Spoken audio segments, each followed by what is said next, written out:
siya pa yung galit. Alam ba niya kung gaano mo kahirap kinuha yung video na yun? Onso, hindi mo naiintindihan. Mukhang malaki pala galit ni Xavier dun sa nanay niya. At ngayon, pati sa akin, galit na rin siya. Ano ko sa ginawa yun? Nagpauto ka na naman dun sa Libby na yun.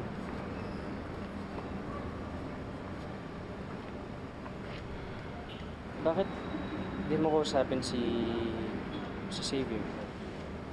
Ipaliwanag mo sa kanya na ginawa mo lang yung pinagawa sa'yo ng Libby na yun. Kaya nga gusto ko siyang mapasaya sa birthday niya. Kahit simpleng video greeting lang from his mom.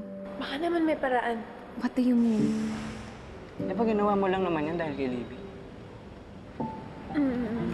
Actually, hindi naman kasi diretsa ang hiniling sa akin ni Libby yun. Bale, nagbida-bida lang ako. Yun lang. Ikaw pala yung bida-bida eh.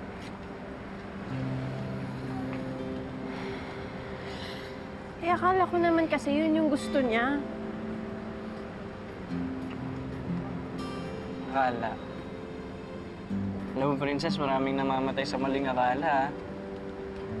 Kaya sa susunod, huwag ka na magtiwala din sa akala mo, ha?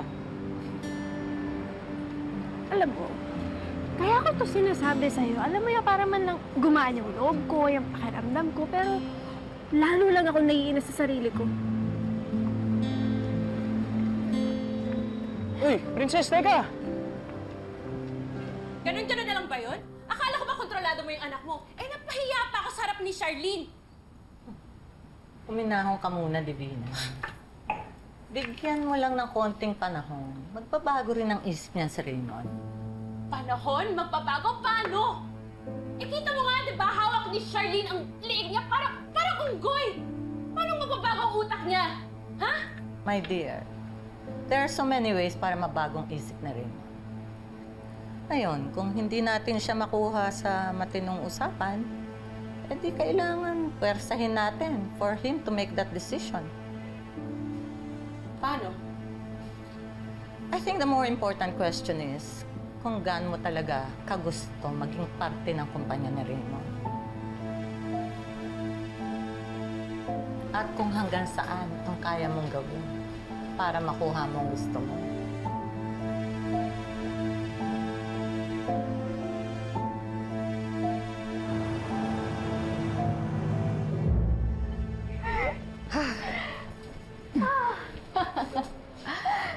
This is it. Mukhang iyong-iyo na nga talaga si Xavier. I know, right? I can't believe it actually worked. Sa dami ng sinubukan kong gawin, parang palagi na lang natatalo ng princess na yun. But not this time. It was a perfect plan. Imagine na pagawa mo siya ng bagay na hindi kanya pwedeng sisihin. You planted an idea in her head. I know. I hope ito na yung simula ng pagkawala ng babaeng yun sa buhay ko. If only I can find a way to get rid of her once and for all. Cheers to that.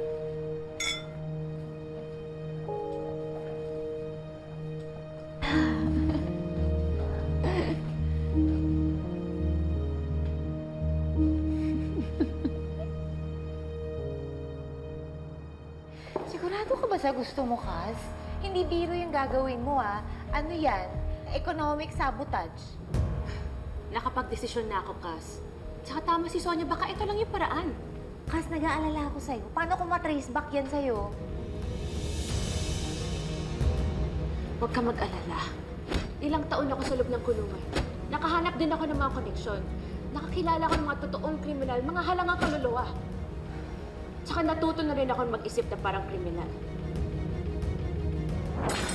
Tama si Sonia. Kung may gusto ako, dapat willing ako to play dirty para makuha to.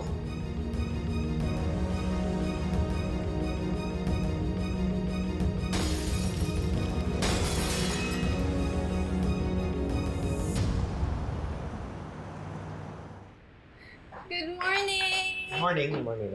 Good morning. Good morning. Parang good mood ka ata, ha? Yes, Dad. Thank you for noticing. Ano bang rason at good mood ka ngayon? Nothing. I just had a great night. So, kamusta yung birthday party ni Xavier? Very eventful. Is everything okay? Of course, everything is okay. Bakit mo naman naiisip na something is not okay? Baby? Anak, wala naman akong sinabi at wala akong iniisip na masama. Pero base kasi sa pananalita mo, parang may ginawa na naman akong hindi maganda. Baby, I don't think yun ang ibig sabihin ng mami mo. She's just concerned about you. Whatever. Anyway, wala na ako ng gana.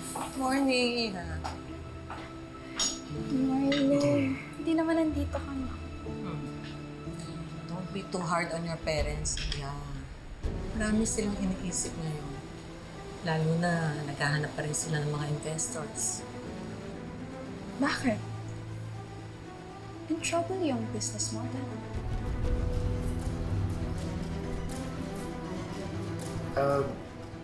There's nothing to worry about. Everything's okay. Nothing I can't handle. Okay?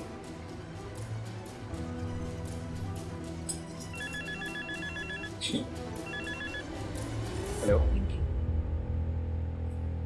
Ano? Kailan to nangyari?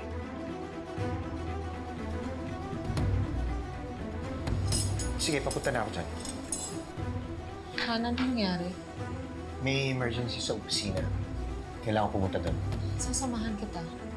I need to leave now. Okay. My excuses. Excuse me.